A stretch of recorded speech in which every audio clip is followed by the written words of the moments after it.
الحمد للہ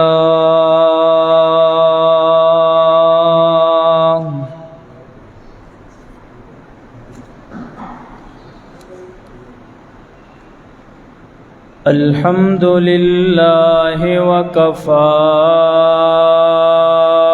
وسلام علی عباده الذین اصطفى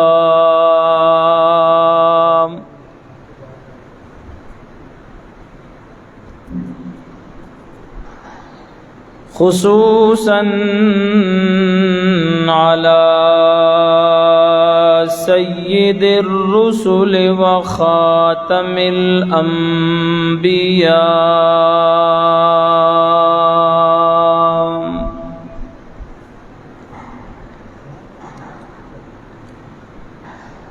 وعلى آلہ وأصحابه الأتقياء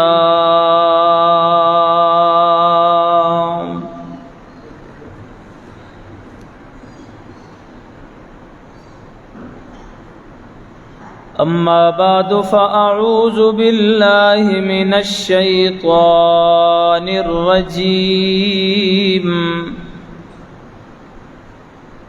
بسم اللہ الرحمن الرحیم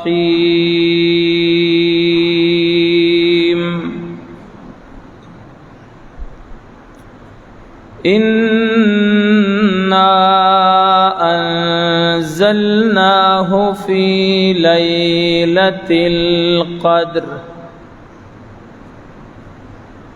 وما أدراك ما ليلة القدر ليلة القدر خير من 1000 شهر صدقت يا رب العالمين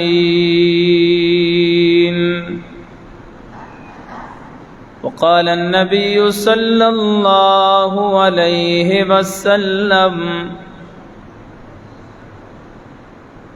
من قام ليلة القدر إيمانا واحتسابا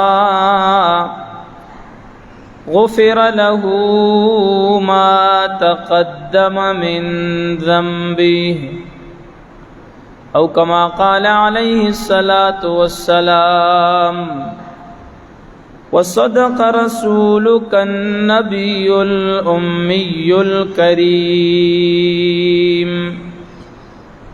إن الله وملائكته يصلون على النبي يا أيها الذين آمنوا صلوا عليه وسلموا تسليما اللهم صل على سيدنا ومولانا محمد وعلى آل سيدنا ومولانا محمد وبارك وسلم ثم صل عليه.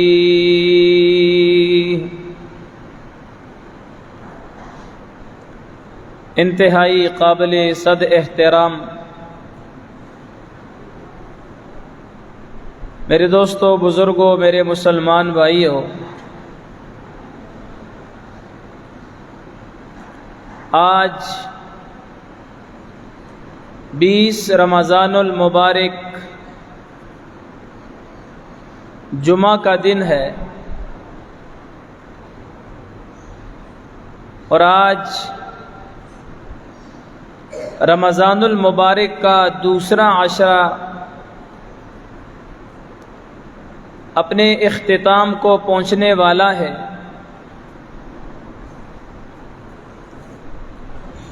ماہ رمضان المبارک، جس کے بارے میں نبی پاک صلی اللہ علیہ وسلم نے فرمایا اولہ رحمہ وأوسطه مغفرة وآخره عتق من النیران۔ رمضان المبارک کا پہلا عشرہ اللہ کی طرف سے رحمت کا ہے، اور دوسرا عشرہ مغفرت کا عشرہ ہے، اور تیسرا عشرہ جس کے بارے میں فرمایا کہ عتق من النیران، جہنم کی آگ سے آزادی کا عشرہ ہے۔ مغفرت رحمت کا عشرہ بھی گزر چکا ہے، مغفرت کا عشرہ بھی اختتام پذیر ہونے کو ہے۔ آج سے تیسرا عشرہ شروع ہوگا، اور اس آخری عشرے میں ایک رات ہے جس کو لیلۃ القدر کہا جاتا ہے۔ اس رات کی بہت بڑی فضیلت ہے۔ جس طرح اللہ رب العزت نے سارے دنوں کا سردار جمعہ کا دن بنایا، سید الایام، جس طرح اللہ رب العزت نے سارے مہینوں کا سردار مہینہ ماہ رمضان کو بنایا، اسی طرح اللہ رب العزت نے ساری راتوں کی سردار رات لیلۃ القدر کو بنایا۔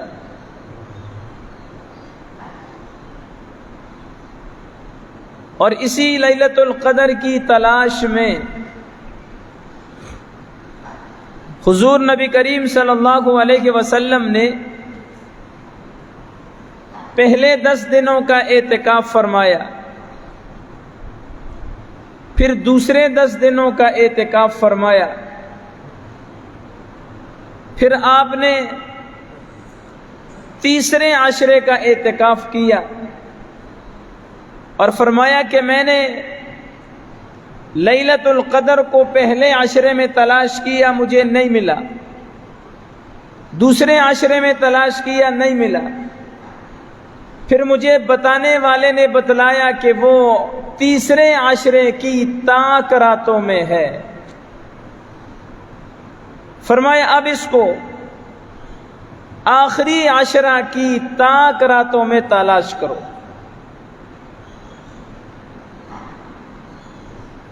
جس مسلمان کو یہ رات نصیب ہو جائے اس کی قسمت کا ستارہ چمک جاتا ہے۔ اس ایک رات کی عبادت 1000 مہینوں کی عبادت سے افضل ہے، اور 1000 مہینوں کی بن جاتی ہیں 30,000 راتیں۔ 30,000 راتوں سے 83 یا 84 سال بنتے ہیں۔ اب ایک رات میں عبادت کی 83 یا 84 سال کی عبادت کا ثواب اسے مل گیا۔ اب پتہ نہیں زندگی بھی اتنی ہے یا نہیں، 50 سال ہے، 40 سال ہے، 60 سال ہے، 70 سال ہے، 80 سال ہے، کسی کو پتہ نہیں ہے۔ اور عموماً جو اوسط عمر ہے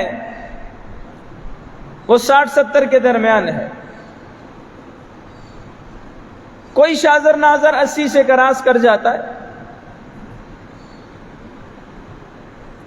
اب نہ جانے ہم 70-80 سال زندگی میں اتنی عبادت کر سکتے ہیں یا نہیں،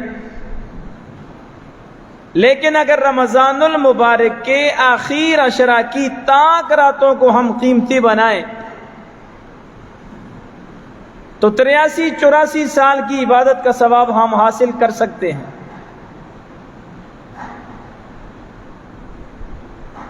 حضور رحمت عالم صلی اللہ علیہ وسلم یوں تو رمضان کے پورے مہینہ میں بڑی کثرت سے عبادت کیا کرتے تھے،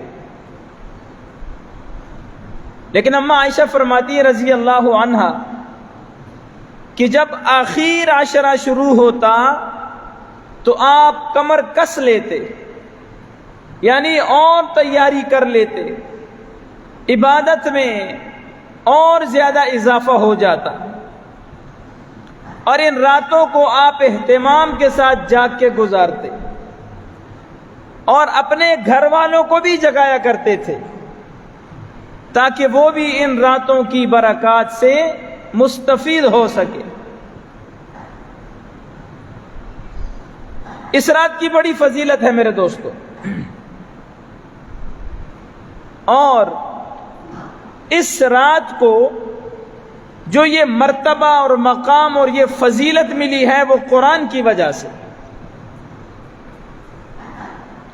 کہ اس رات میں قرآن کریم کو اللہ نے پورا ایک مرتبہ لوح محفوظ سے آسمان دنیا پہ نازل کیا،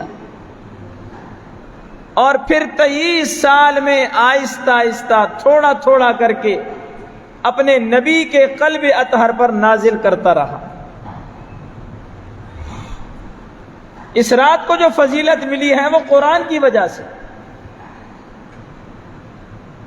آپ بازار جاتے ہیں، اعلیٰ سے اعلیٰ کپڑا خرید لیتے ہیں، بڑی قیمتی چادر آپ نے خرید لی، اس کو اپنے کندھے پہ رکھا، اب چلتے چلتے وہ چادر آپ سے گر گئی، بڑی قیمتی چادر ہے، آپ نے اس کو اٹھایا اور جھاڑ کے دوبارہ کندھے پہ رکھ لی۔ اب آپ مسجد میں آئے، دیکھا کہ قرآن کریم کا ایک غلاف زمین پہ پڑا ہوا ہے، اور عام سا کپڑا ہے، کوئی اس کی قیمت نہیں ہے اتنی، لیکن آپ اس کپڑے کو دیکھتے آپ فوراً اٹھاتے ہیں، اس کو جھاڑ کے چوم کے اس کو الماری میں رکھ لیتے ہیں۔ کوئی آپ سے سوال کرے بھائی اتنی قیمتی چادر آپ کے کندھے سے گری، آپ نے اٹھا کے جھاڑ کے اپنے کندھے پہ ڈال دی، اور یہ عام معمولی سا کپڑا ہے، اس کی کوئی اتنی قیمت بھی نہیں ہے، آپ نے اس کو اٹھایا، اس کو جھاڑا، چوما اور الماری میں رکھ دیا، کیوں؟ آپ کیا جواب دو گے؟ بھائی یہ میری چادر اگرچہ قیمتی ہے، اس کی قیمت بہت زیادہ ہے، لیکن اس کے مقابلے میں وہ جو کپڑا جس کی قیمت اتنی زیادہ نہیں ہے، لیکن اس کپڑے کی نسبت جب اس کپڑے سے غلاف بنا اور اس کی نسبت قرآن سے ہو گئی تو اب قرآن کی وجہ سے یہ کپڑا قیمتی بن گیا۔ جس پھٹے پر، جس تختے پر قرآن کریم کو رکھا جاتا ہے، وہ پھٹا، وہ رویل، وہ لکڑی کا تختہ قرآن کی نسبت کی وجہ سے قیمتی بن جاتا ہے۔ جس سینے میں قرآن آیا وہ سینہ افضل ہو گیا، جس مدینے میں قرآن آیا وہ مدینہ بھی افضل ہو گیا۔ تو اصل اس رات کو جو فضیلت ملی ہے، جو مرتبہ اور مقام ملا ہے، وہ قرآن کی نسبت کی وجہ سے، کہ اس رات میں اللہ نے قرآن کریم کو نازل کی۔ اللہ رب العزت فرماتے ہیں اِنَّا أَنزَلْنَاهُ فِي لَيْلَةِ الْقَدْرِ وَمَا أَدْرَاكَ مَا لَيْلَةُ الْقَدْرِ لَيْلَةُ الْقَدْرِ خَيْرٌ مِّنْ أَلْفِ شَهْرٍ۔ بے شک ہم نے اس قرآن کریم کو قدر والی رات میں اتارا ہے۔ انزلناہ فی لیلۃ القدر، قرآن کو ہم نازل کرنے والے، اور ہم نے اس کو عام راتوں میں نہیں، بڑی قدر والی بڑی قیمتی رات میں نازل کیا۔ ما ادراک ما لیلۃ القدر، ارے انسان تو کیا جانے کہ وہ قدر والی رات کیا ہے؟ لیلۃ القدر خیر من الف شہر، یہ قدر والی رات، یہ ایک رات 1000 مہینوں سے بھی افضل ہے۔ اس کو رب العزت نے قرآن کے نزول کی وجہ سے وہ مرتبہ اور مقام عطا کیا کہ 1000 مہینوں کی راتوں سے یہ ایک رات افضل ہے۔ تنزل الملائکہ، اس رات میں اللہ کے فرشتے اترتے ہیں۔ کہاں اترتے ہیں؟ زمین پہ اترتے ہیں، انسان کے دروازے پہ جاتے ہیں، بشر کے دروازے پہ جاتے ہیں۔ صرف فرشتے نہیں، والروح فیہا، فرشتوں کے سردار حضرت جبریل بھی اس رات میں فرشتوں کی جھرمٹ کے ساتھ زمین پہ نازل ہوتے ہیں۔ بِإِذْنِ رَبِّهِمْ مِنْ كُلِّ أَمْرٍ، اپنے رب کے حکم سے ہر امر خیر کے لیے فرشتے بھی اترتے ہیں، جبریل بھی اترتا ہے۔ سلام، فرشتے اور جبریل انسان کے لیے سلامتیاں لے کر آتے ہیں، بھلائی ہی بھلائی لے کر آتے ہیں، خیرے ہی خیرے لے کر آتے ہیں۔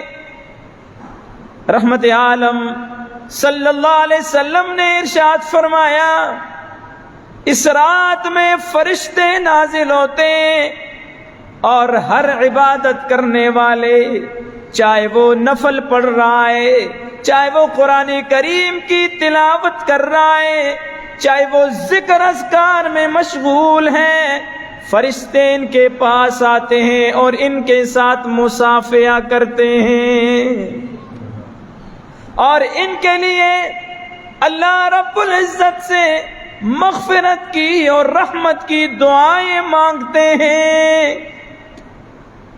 سلام ہی حتی مطلع الفجر، یہ ساری کی ساری رات سلامتی والی رات ہے، ساری کی ساری رات رحمتوں اور برکتوں والی رات ہے، یہاں تک کہ طلوع صادق ہو جائے، فجر طلوع ہو جائے۔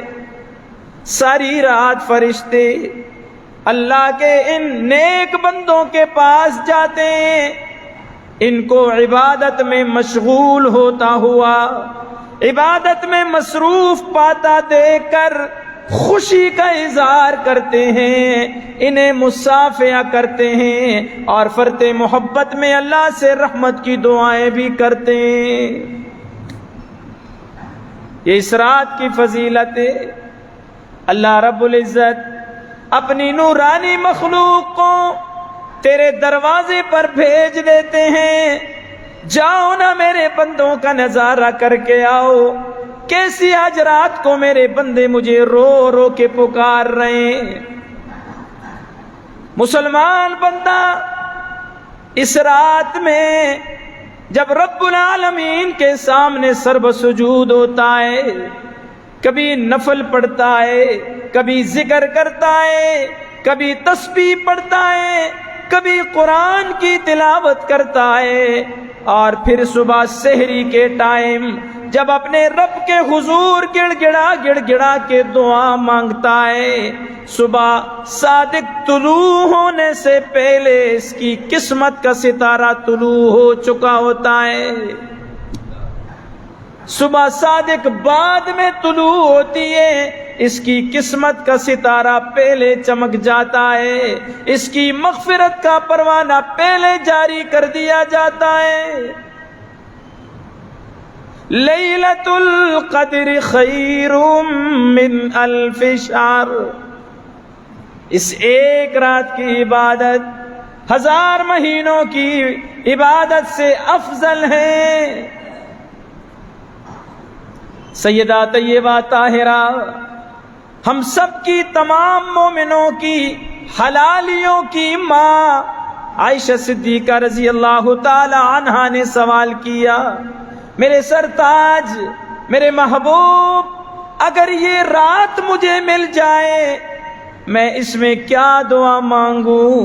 قال قولی، میرے محبوب نے فرمایا میری حمیرہ، قولی اللہم انکا عفو کریم تحب العفو فاعف عنی، اے میرے کریم پروردگار، انکا عفو، بے شک تو بہت زیادہ معاف کرنے والا ہے، بہت زیادہ معاف کرنے والا ہے، بہت زیادہ معاف کرنے والا ہے۔ میں نے پوچھا کتنا کریم ہے، کتنا معاف کرنے والا ہے؟ فرمایا دن میں 70 مرتبہ بھی توبہ توڑ کے پھر توبہ کرے، اللہ توبہ قبول کرنے کے لیے تیار رہتا ہے۔ ہم تو اپنی سگی اولاد کو ایک سے دوسری مرتبہ معاف کرنے کے لیے تیار نہیں رہتے، کریم پروردگار دن میں 70 مرتبہ بھی ہمیں معاف کرتا ہے۔ اللہم انکا عفو، اے اللہ بے شک تو بہت معاف کرنے والا ہے، کریم، تو کرم کرنے والا ہے، تحب العفو، معاف کرنا تجھے بہت اچھا لگتا ہے، بہت اچھا لگتا ہے، اتنا تو کریم ہے۔ ایک بادشاہ میدان عرفات میں سر سے ننگا، کندھے سے ننگا، پاؤں سے ننگا، زمین کا بادشاہ آسمان کے بادشاہ کے سامنے کھڑے ہو کر دعا کر رہا ہے، اللہم انت انت وَأَنَا أَنَا الْعَوَّادُ لِلذَّنْبِ وَأَنْتَ الْعَوَّادُ لِلْمَغْفِرَةِ، اے میرے کریم پروردگار، تو ہے، میں ہوں، میری عادت ہے ہمیشہ گناہ کرتے رہنا، تیری عادت ہے ہمیشہ گناہگاروں کو بخشتے رہنا۔ انکا عفو تحب العفو، اے میرے کریم پروردگار، بے شک تو معاف کرنے والا ہے اور معاف کرنا تجھے بہت پسند ہے، فاعف عنی، مجھے بھی معاف فرما دے، مجھے بھی معاف فرما دے۔ میرے نبی نے حضرت عائشہ کو فرمایا یہ دعا مانگا کرو، ہمیں بھی چاہیے کہ ہم یہ دعا سیکھیں، اللہم انکا عفو کریم تحب العفو فاعف عنی، یا یوں اللہم انکا عفو کریم تحب العفو فاعف عنا، سب کو شامل کر لیں، ماں باپ کو، بہن بھائیوں کو، بیوی بچوں کو، دوست احباب کو، تمام مسلمانوں کی نیت کرے فاعف عنا، اللہ ہم سب کو معاف کر دے۔ یہ اتنی قیمتی رات ہے، اس رات کی تلاش میں میرے نبی نے پورا مہینہ بھی اعتکاف کیا، اور پھر فرمایا اس کو رمضان کے آخری عشرے کی تاک راتوں میں تلاش کرو، 21ویں رات ہے، 23ویں رات ہے، 25ویں رات ہے، 27ویں رات ہے، 29ویں رات ہے۔ صرف 27ویں شب کو اہتمام نہیں کرنا چاہیے، اللہ تعالیٰ نے اس چیز کو مبہم رکھا ہے۔ اگر بتلا دیا جاتا کہ فلاں رات ہے تو اجنے مسلمان باقی راتاں موبائل ہی کھیڑنے رہو، گپا ہی کٹنے رہو جی، ایک رات اہتمام کر لیتے۔ لیکن دنیا کے مسلمان سن، اس ایک رات کی عبادت بھی تیری اس وقت قبول ہوگی جب تیرا عقیدہ اور نظریہ قرآن کے مطابق ہوگا، سنت کے مطابق ہوگا۔ اگر عقیدے میں بگاڑ اور فساد ہے، ساری رات عبادت کرتا رہے، کوئی عبادت قابل قبول نہیں۔ عبادات کی قبولیت کے لیے عقیدہ اور نظریے کا درست ہونا ضروری ہے۔ شرک و بدعت سے عقیدے اور نظریے کو پاک ہونا ضروری ہے۔ اس مہینے اس رات کو حاصل کرنے کے لیے جو آسان طریقہ بتلایا گیا ہے وہ اعتکاف ہے کہ 20 رمضان المبارک کو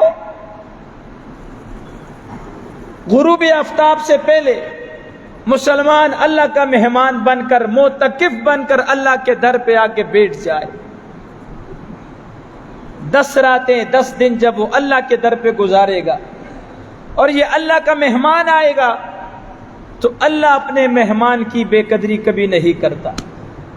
آ کے پڑ جائے رب کے در پہ اور کہے باری تعالیٰ میں تو لے کے جاؤں گا تجھ سے لیلۃ القدر کا ثواب۔ لیکن آج جو ہم لوگ اعتکاف کرتے، اللہ معاف کرے، دنیا جہان کی گپیں، دنیا جہان کی فضولیات ہم اعتکاف میں کرتے ہیں۔ مسجد کا ماحول ہے، ٹھنڈے پنکھے لگے ہوئے ہیں، وہ پڑے ہوئے نرم و نازک بستر پہ موبائل شریف کو بھی ساتھ لے آتے ہیں۔ یہ موبائل اتنا ظالم ہے، اعتکاف میں بھی ہمارا پیچھا نہیں چھوڑتے۔ ہم جو اس کے ساتھ پورا سال وفا کرتے ہیں وہ بھی تو ہمارے ساتھ وفا کرے گا۔ اس لیے میرے دوستو، میرے نبی نے فرمایا معتکف کی فضیلت سمجھ لو۔ فرمایا معتکف گناہوں سے بچا رہتا ہے، مسجد کے ماحول میں ہوتا ہے، فرشتوں کے ماحول میں ہوتا ہے، ہر وقت اللہ کی رحمتوں کا نزول ہوتا رہتا ہے، گناہوں سے بچا ہوا ہے۔ اور فرمایا نیکیاں جو باہر کی نیکیاں ہیں وہ برابر اس کو مل رہی ہیں۔ لوگ جنازوں میں جا رہے ہیں، بیمار پرسی کے لیے جا رہے ہیں، کسی اور نیک مقصد کے لیے جا رہے ہیں، معتکف نہیں جا سکتا۔ میں جنازے میں جاتا ہوں، مجھ سے ریاکاری بھی ہو سکتی ہے، میں بیمار پرسی کے لیے جاتا ہوں، مجھ سے ریاکاری بھی ہو سکتی ہے، کوئی اور نیک کام کروں ریاکاری ہو سکتی ہے۔ معتکف تیمارداری نہ کر کے، کسی کا جنازہ نہ پڑھ کے، کسی کی قبر کی تیاری میں نہ جا کر، کسی اور نیک مقصد کے لیے، دین کے لیے نہ جا کر بھی ساری نیکیاں اپنے دامن میں لپیٹ لیتا ہے۔ جتنی بار نیکیاں ہو رہی ہوتی ہیں، ہر ایک نیکی کا ثواب معتکف کو فری میں مل رہا ہوتا ہے۔ کیوں؟ کہ یہ اللہ کے در کا مہمان ہے۔ اس لیے میرے دوستو اعتکاف کرنا چاہیے۔ نبی پاک صلی اللہ علیہ وسلم اپنی زندگی کے آخری سال تک اعتکاف فرمایا کرتے تھے، اور آپ کے دنیا سے جانے کے بعد آپ کی ازواج مطہرات بھی اعتکاف فرمایا کرتی تھی۔ مرد مسجد میں اعتکاف کریں، عورتیں گھر میں اعتکاف کریں، اور جو اعتکاف کے شرائط اور آداب ہیں ان کو معلوم کر کے اعتکاف کرنا چاہیے، کہیں ایسا نہ ہو کہ لینے کے دینے پڑ جائے۔ میرے دوستو، یہ اس لیلۃ القدر کی فضیلت ہے، اور یہ آج سے جو عشرہ شروع ہوگا، ایک روایت میں آتا ہے نبی کریم صلی اللہ علیہ وسلم نے جو لیلۃ القدر کی نشانیاں علامات بتلائی تھی، ایک صحابی روایت کرتے ہیں کہ وہ نشانیاں علامات جب میں نے دیکھی تو وہ رمضان المبارک کی 21ویں رات تھی۔ یہ کوئی ضروری نہیں کہ 27ویں شب ہو، 27ویں شب کا تو اس لیے کہہ دیتے ہیں کہ اس شب میں قرآن کریم کا نزول ہوا ہے، تو غالب گمان ہے کہ شاید لیلۃ القدر کی جو رات ہے وہ 27ویں رات ہو، لیکن باقی راتوں کو بھی ہم نے عبادت سے خالی نہیں رکھنا کہ میرے نبی نے فرمایا آخر کی تاک راتوں میں اس کو تلاش کرو. اور اس کو اللہ نے مبہم اس لیے رکھا ہے تاکہ اللہ کو پتہ چلے. اللہ دیکھنا چاہتا ہے, اللہ آزمانا چاہتا ہے, اللہ ہمیں اپنے بندوں کو دیکھنا چاہتا ہے کہ کون اس رات کے حصول کے لیے جد و جہد کرتا ہے, کون محنت اور مشقت کرتا ہے. ویسے ہماری ساری کی ساری راتیں گزر جائیں ایسے فضولیات میں, گبازیوں میں, رقص و سرور کی مجالس میں, ہمیں نیند نہیں آتی, لیکن رمضان المبارک کی راتوں میں جاگنا ہمیں بہت مشکل لگتا ہے. فضول آگے پیچھے بیٹھنا, گبازی کرنا, ڈیروں کو بیٹھکوں کو آباد کرنا, یہ ہمیں آتا ہے. لیکن اللہ کے گھر میں بیٹھنا, اللہ معاف کرے, مسجد کو تو اڈیالہ جیل سمجھتے ہیں. میرے نبی نے فرمایا مومن مسجد میں ایسے خوش ہوتا ہے جیسے مچھلی تالاب میں خوش ہوتی ہے. مچھلی تالاب میں ہو تو وہ خوشی سے تیرتی ہے, اس کو باہر نکالا وہ تڑپتی ہے. اج نہ مومن مسیدی چاہے تو تڑپنے, باہر منجے تو خوش ہوا ہے. استاد جی اگر نماز میں 1-2 منٹ زیادہ لگا آنے, آج استاد جی تھوڑی ٹائم زیادہ لایا, پتہ نہیں کیوں. یہ تب صرف یہ ہوتے ہیں, ٹائم بھی نوٹ کیا جاتا ہے. مساجد میں زیادہ وقت دینا چاہیے. اس لیے میرے دوستوں میری گزارش ہے کہ آپ میں سے ہر آدمی اعتکاف کی نیت کر لیں. الحمدللہ گھر میں 2-3 افراد ہر گھر میں ہیں, 10 دن 10 راتیں گزارنا کوئی مشکل نہیں. اگر یہ رات مل جائے تو قسمت کا ستارہ چمک جائے گا. آج چونکہ میرے پیش نظر 2 موضوع ہیں, ایک تو لیلۃ القدر کی فضیلت اور دوسرا سیدنا علی المرتضیٰ رضی اللہ تعالیٰ عنہ کی شہادت. آئندہ کل 21 رمضان المبارک ان کی شہادت کا دن ہے. تو میں سمجھتا ہوں کہ ان کی شہادت کے حوالے سے بھی مختصر ان کا واقعہ بیان کیا جائے. تو لیلۃ القدر کی فضیلت تو سامنے آ گئی کہ اس ایک رات کی عبادت 1000 مہینوں کی عبادت سے افضل ہے. اس رات میں اللہ نے قرآن کریم کو نازل کیا ہے, اور اس رات میں اللہ کے رحمت کے فرشتے اترتے ہیں. ہر ذکر کرنے والے, تلاوت کرنے والے, نفل پڑھنے والے, اللہ کی عبادت میں مشغول رہنے والے کے لیے وہ سلامتی کی, رحمت کی, برکت کی دعا بھی کرتے ہیں, مصافحہ بھی کرتے ہیں. اب ہم یہ کہتے جی اساتنی مخصوص نہ گزارنا, سلام کرنا ہے, ہمیں مخصوص ہو یا نہ ہو, فرشتوں کا دیکھنا ہمارے لیے ضروری نہیں ہے. نہ ہم میں وہ جرت, وہ طاقت, وہ دل ہے کہ ہم فرشتوں کو دیکھ لیں. کسی میں یہ جرت نہیں ہے کہ فرشتے کو اپنی اصلی حالت میں دیکھ لے. تمام کے تمام انبیاء نے حضرت جبریل کو اپنی اصلی حالت میں نہیں دیکھا سوائے میرے نبی کے. اور میرے نبی نے بھی 23 سالہ دور نبوت میں صرف 2 مرتبہ حضرت جبریل کو اپنی اصلی حالت میں دیکھا, باقی کسی میں جرت ہی نہیں ہے. بہرحال اللہ تعالی ہمیں یہ رات نصیب فرمائے. جن کے پاس وقت ہے وہ وقت نکال کے 10 دن 10 راتیں بیٹھے, اور جو بیچارے بہت زیادہ مجبور ہیں, کوئی گھریلو مجبوریاں ہیں, وہ کم از کم یہ 5 راتیں تو مسجد میں گزاریں. 21ویں شب ہے, 23ویں, 25ویں, 27ویں, 29ویں. افطاری کر کے جب نماز عشاء کے لیے آئے گا, کھانا شانا کھا کے, تو پھر تہجد تک مسجد میں رات گزارے. انشاءاللہ جو یہ 5 راتیں مسجد میں گزارے گا, اللہ اس کو بھی اجر و ثواب سے خالی نہیں فرمائے گا, اللہ اس کو ضرور اجر و ثواب سے مالا مال کرے گا. سیدنا علی المرتضیٰ رضی اللہ تعالیٰ عنہ کی شہادت کا دن ہے کل. ان کے فضائل اور مناقب کے حوالے سے غالباً کچھ جمعے پہلے میں نے کچھ گفتگو کی تھی. علی المرتضیٰ رضی اللہ تعالیٰ عنہ نبی پاک کے چچا زاد بھائی ہیں, آپ کے داماد ہیں, اور خلیفہ 4م ہیں, اور جنتی جوانوں حسن و حسین رضی اللہ عنہما کے والد ہیں. جنتی عورتوں کی سردار حضرت فاطمہ الزہرا کے شوہر ہیں. اللہ نے بڑا مرتبہ اور مقام عطا کیا تھا ان کے دور خلافت میں. ان کا دور خلافت بڑی آزمائشوں کا دور تھا, بڑی آزمائشیں آئیں, بڑے حالات آئے. پھر بالآخر آپ ہی کے گروہ میں سے کچھ لوگ جو خوارج کے نام سے مشہور تھے، نعوذ باللہ حضرت علی کے بارے میں کہنے لگے کہ ان کے فیصلے قرآن کے خلاف ہے، نعوذ باللہ، الزام لگا کر علی کی مخالفت شروع کر دی، اور ان کی تعداد ہزاروں میں تھی۔ حضرت علی رضی اللہ تعالیٰ عنہ نے افہام و تفہیم سے ان کو سمجھایا، بہت سارے لوگ راہ راست پہ آ گئے، مگر پھر بھی کچھ بدبخت اور شقی لوگ ایسے تھے کہ جو گمراہی اور ضلال میں تھے اور حضرت علی کو غلط کہتے تھے۔ حضرت علی رضی اللہ تعالیٰ عنہ نے ان کے خلاف طاقت کا استعمال کیا، اور تاریخ میں یہ جنگ جو ہے واقعہ نیروان کے نام سے مشہور ہے۔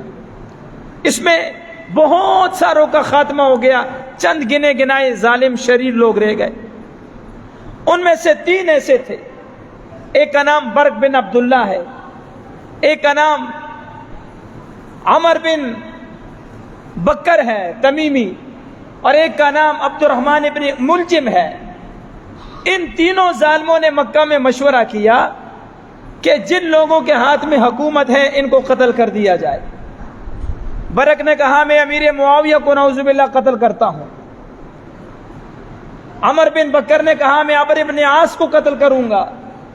عبد الرحمن ابن ملجم نے کہا میں علی المرتضیٰ کو قتل کروں گا، نعوذ باللہ۔ انہوں نے آپس میں مشورہ کیا، میٹنگ کی، اور 17 رمضان المبارک کا دن مقرر کیا کہ 17 رمضان المبارک کے دن جب یہ لوگ اپنے گھروں سے نماز کے لیے نکلیں گے تو ہم ان کو قتل کریں گے۔ برق سیدھا جا کے پہنچا دمشق، جہاں حضرت امیر معاویہ رضی اللہ تعالیٰ عنہ تھے، اور عمر بن بکر تمیمی یہ مصر جا پہنچا جہاں عمرو بن عاص کی حکومت تھی، اور عبد الرحمن ابن ملجم یہ کوفہ چلا گیا جہاں پہ حضرت علی المرتضیٰ رضی اللہ تعالیٰ عنہ۔ 17 رمضان المبارک کی صبح کو امیر معاویہ رضی اللہ تعالیٰ عنہ نماز کے لیے نکلے تو برق ظالم نے آپ پہ حملہ کیا، لیکن امیر معاویہ نے دوڑ کر جان بچائی۔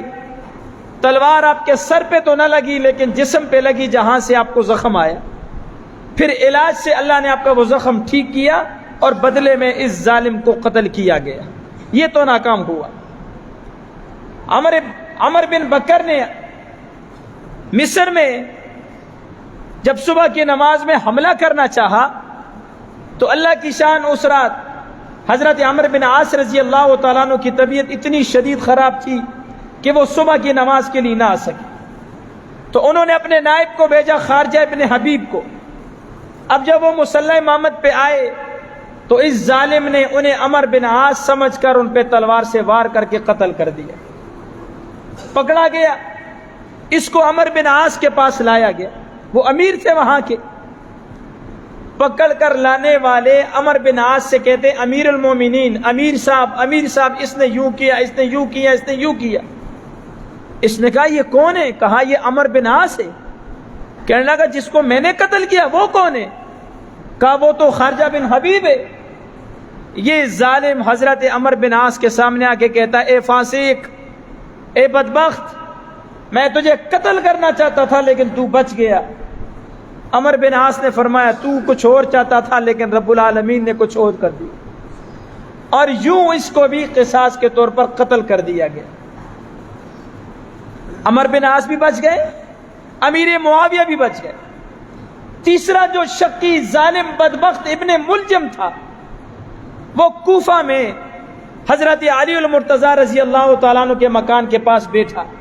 جس دروازے سے علی نے نکلنا تھا یہ اس دروازے کے مقابل میں بیٹھ گیا تلوار لے کر۔ حضرت علی المرتضیٰ رضی اللہ تعالیٰ عنہ کو اس رات ساری رات نیند نہیں آئی۔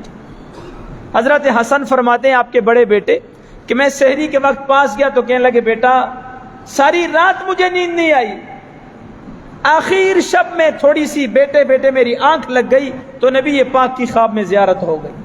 تو میں نے کہا حضور آپ کی امت نے مجھے بڑا دکھ پہنچایا ہے، دعا فرمائے اللہ میری جان ان سے چھڑا دے۔ یہ باتیں ہو رہی تھی، اتنے میں مؤذن نے آ کے آذان نماز فجر کی اطلاع دی۔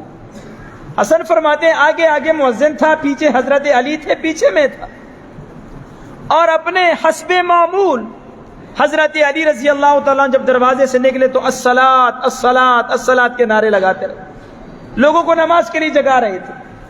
اتنے میں تلوار چمکی اور سیدھا حضرت علی رضی اللہ تعالیٰ عنہ کی پیشانی پہ لگی اور سیدھا دماغ میں اتر گئی۔ اس ظالم کو پکڑا گیا، حضرت علی زخمی تھے، اس قاتل کو حضرت علی کے پاس لایا گیا۔ حضرت علی رضی اللہ تعالیٰ نے سے پوچھا، ظالم تیرے اوپر میرے تھوڑے احسانات ہیں؟ اس نے کہا احسانات تو بڑے ہیں، پھر تو نے یہ قدم کیوں اٹھایا ہے؟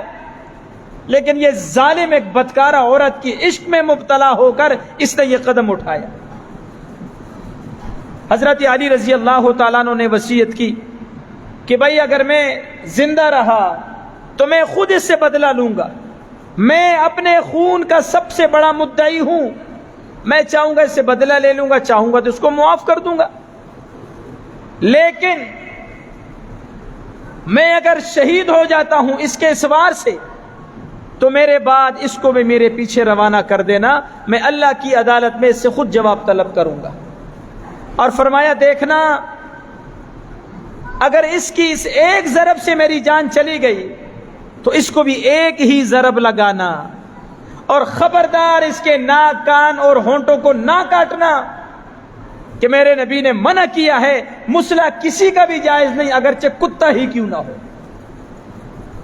اور پھر اپنے خاندان کو فرمائے، اے بنی عبد المطلب، خبردار مسلمانوں کی خون ریزی مت کرنا، یہ نہ سمجھ لینا کہ امیر المومنین قتل ہو گئے ہیں، انصاف سے کام لینا۔ اور فرمائے اس کو قیدی بناؤ، اس کو اچھا کھانا دو، اس کو نرم نازک بچھونا دے دو، یہ مہمان ہے، اگر میں بچ گیا تو میں خود فیصلہ کروں گا اس کے ساتھ، اگر میں شہید ہو گیا تو اس کو میرے پیچھے شہید کر دے، قتل کر دینا۔ اس ظالم نے کہا کہ میں نے 40 دن تلوار تیز کی اور میں نے اللہ سے دعا کی تھی، یا اللہ اس تلوار کے ذریعے سے سب سے بدترین شخص کو قتل کرانا میرے سے۔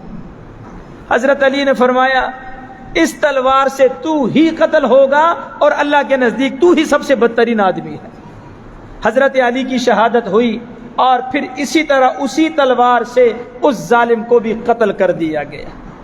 21 رمضان المبارک کی صبح، جمعہ کا دن تھا، صبح کی نماز کے لیے علی اپنے گھر سے نکلے، اس ظالم نے وار کیا، زخمی ہوئے اور بعد میں آپ کی شہادت ہوئی۔ یہ مختصر سا واقعہ ٹائم کی نزاکت کو مد نظر رکھتے ہوئے میں نے آپ کے سامنے بیان کیا۔ بہرحال اللہ تعالیٰ حضرت علی المرتضیٰ رضی اللہ تعالیٰ عنہ کی قبر پر اربوں کھربوں کروڑوں رحمت برکت نازل فرمائے۔ اللہ ہمیں ان کے نقش قدم پہ چلنے کی توفیق نصیب فرمائے، اللہ ہمیں ان سے سچی محبت نصیب فرمائے، ان کی غلامی نصیب فرمائے، اور لیلۃ القدر جو آنے والی رات ہے اللہ ہر مسلمان کو نصیب فرمائے۔ جو دوست احباب اعتکاف کا ارادہ رکھتے ہیں وہ ضرور بیٹھیں، جنہوں نے ابھی تک ارادہ نہیں کیا وہ بھی ارادہ کر لیں، ضرور بیٹھیں۔ یہ رات حاصل کرنے کے لیے اعتکاف ایک بڑی اچھی ایک اچھا سلسلہ ہے، اور اعتکاف بہت اچھی عبادت ہے میرے دوستو۔ 10 دن 10 راتیں مسلمان اللہ کا مہمان بن جاتا ہے۔ میرے استاد فرمایا کرتے تھے مولانا عبدالسلام رحمۃ اللہ علیہ، معتکف 10 دن 10 راتیں مسجد میں سویا بھی رہے اس کو پھر بھی ثواب ملتا ہے، کم از کم وہ حاضر تو ہے نا، حاضر تو ہے، تو کم از کم اللہ کے در پہ آنے والا اللہ کبھی بھی اس کو اجر و ثواب سے محروم نہیں کرے گا۔ اللہ عمل کی توفیق نصیب فرمائے۔